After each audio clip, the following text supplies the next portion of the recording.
Le contre-pied de l'after avec Nicolas Villas. Nicolas, tout le monde se réjouit, au moins dans le grand public, de la possible arrivée du retour en fait de Zidane en France, en Ligue 1, puisqu'on parle de lui à Monaco, même si c'est une idée, une lubie, elle plaît évidemment aux gens qui adorent Zizou.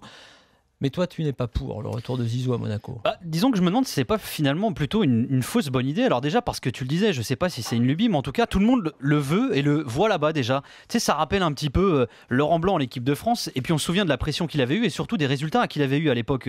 Laurent Blanc, ça s'était pas forcément bien passé au sein de l'équipe de France. Sans parler d'ailleurs des problèmes de communication, ce qui est pas vraiment le fort en plus de Zinedine Zidane.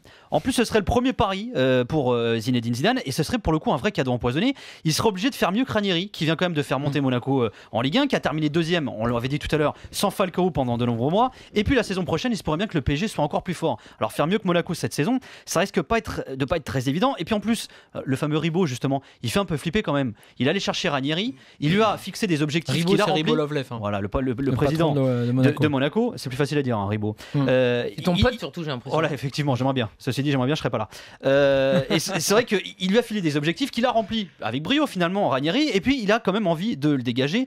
Et puis finalement, est-ce que c'est bien aussi pour Zizou? Il est plutôt bien au Real Madrid, il y est plus qu'un adjoint, il porte le costard, ce qui est quand même signe qu'il est bien plus qu'un adjoint là-bas. Pourquoi est-ce qu'il se précipiterait alors qu'il a plutôt les coups des franches et qu'une place pourrait se libérer s'il est un peu plus patient? Et enfin, dernier point, tu sais qu'en ce moment... T'es sérieux? Au Real, tu parles toi? Ouais. Tu sais qu'en ce moment, on dit qu'à Monaco, le gros problème, c'est qu'il y a le clan des Italiens, Ranieri et ses adjoints, et puis le clan des Portugais, Luis Campos, et puis tous les joueurs portugais qui sont ramenés par Jorge Mendes. Mais est-ce que vous pensez vraiment que Zidane, ce serait le mieux pour contrer le clan portugais? Quand on sait comment ça s'est passé avec José Mourinho et ses hommes au Real Madrid, justement, c'était pas forcément l'amour fou entre Jorge Mendes et Zinedine Zidane. C'est d'ailleurs ce qui avait provoqué également le départ de Mourinho du Real Madrid. Alors c'est vrai que ça fait pas mal d'interrogations. C'est pas finalement le piège à con pour Zidane. Je crois qu'on est assez d'accord avec toi. C'est vrai qu'on en a parlé hier, mais il y a beaucoup de gens que ça fait rêver. Il y a des gens qui disent à l'inverse, puisque pour nourrir ce qu'on disait hier et pour aller à l'encontre de ce que dit Nico, qui disent pour l'expérience de Zidane et même pour le club de Monaco, il faut qu'il se lance dans le grand bain, que Monaco se trouve un coach effectivement avec une aura, on va dire, médiatique, évidemment, qui en France dépasserait celle de Ranieri. Mais même dans le monde, tout le monde saurait que le premier club entraîné par Zinedine Zidane... Mais tu sais ce que c'est le grand paradoxe en plus dans tout ça, c'est que finalement, ils veulent donner une fonction qui est presque de sélectionneur à Zizou, alors qu'ils n'arrêtent pas de t'expliquer que le problème qu'il y a aujourd'hui avec Ranieri au sein de l'AS Monaco, c'est qu'il veut se mêler du recrutement, et ils veulent pas que Ranieri se mêle du recrutement, ils veulent juste un entraîneur et pas un manager. Le problème, c'est que Zizou, on en parle beaucoup comme étant un futur sélectionneur, on parle beaucoup d'aura, de charisme, de notoriété de Zinedine Zidane, mais avant d'être un entraîneur, il est avant ça justement. Alors est-ce que c'est les compétences qu'on veut lui prêter aujourd'hui? C'est la marque Zidane. Justement, donc c'est pas l'entraîneur justement. Ah non, mais c'est sûr que c'est quoi honnêtement? Moi, ce que j'essaie de voir, c'est l'exemple qui ressemblerait à Zinedine Zidane dans ce cas-là. C'est-à-dire que pour moi, ce qu'on disait hier, c'est-à-dire que tu n'es plus dans le cadre Deschamps ou de Blanc. C'est-à-dire que Blanc et Deschamps, ils ne prennent pas un club qui est un club à stars, qui a vocation à taper dans la cour des grands. Eux, ils prennent des clubs à chaque fois qui sont en construction. Donc, c'est bien pour se faire la main. Lui, Zidane, il arrive, on va lui demander de gérer un club de stars.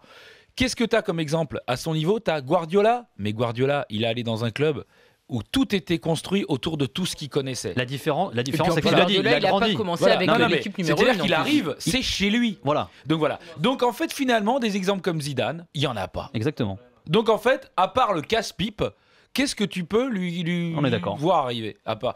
Moi, je me dis, il y a mieux que Monaco pour ça. Mais moi, quand je te disais tout à l'heure, c'est que tout le monde le veut et le voit là-bas. Moi, je parle pas forcément d'ailleurs que des supporters, parce qu'il y en a certains... C'est un fantasme. Non, mais c'est surtout que quand tu vois que Platini te dit que c'est vachement bien, Giresse te dit que c'est vachement bien, c'est que tout le monde en sent cette possibilité finalement. Dans l'équipe d'hier. Oui, mais tout le monde dit, enfin beaucoup de gens disent en tout cas qu'il faut à un moment donné se lancer et que, à l'inverse, attendre que la place se libère au Real, c'est pas forcément non plus la bonne solution. Mais il peut commencer aussi par l'équipe B du Real, par exemple. Mais tu sais, quand on dit est-ce que c'est une bonne idée, tu sais, il y a plein, ça faut voir, ça dépend de l'angle. Tu sais, c'est comme pour moi, Maradona, entraîneur de l'Argentine, c'était une bonne idée parce que moi, ça me faisait rêver. Après, est-ce que tu es pragmatique? Est-ce que c'est une bonne idée pour aller loin avec cette équipe? Tu vois, c'est des choses différentes.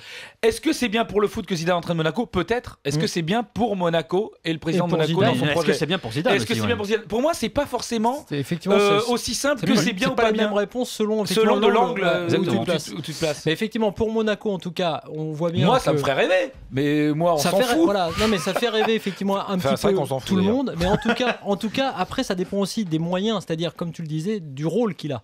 Si c'est un rôle total, après tout, il peut arriver, parce qu'il paraît qu'il a déjà des idées sur son staff, donc des idées sur les joueurs qu'il veut. Après, bien sûr que là, c'est ça. Puis même, il y a aussi une chose importante, c'est que tu parlais justement de son manque de communication. Mais ça, c'était le Zidane qu'on a connu quand il était. Non, mais c'était le Zidane qu'on a connu quand il était joueur et quand il a quitté le monde du football à la fin de sa carrière. Mais depuis, il a quand même changé.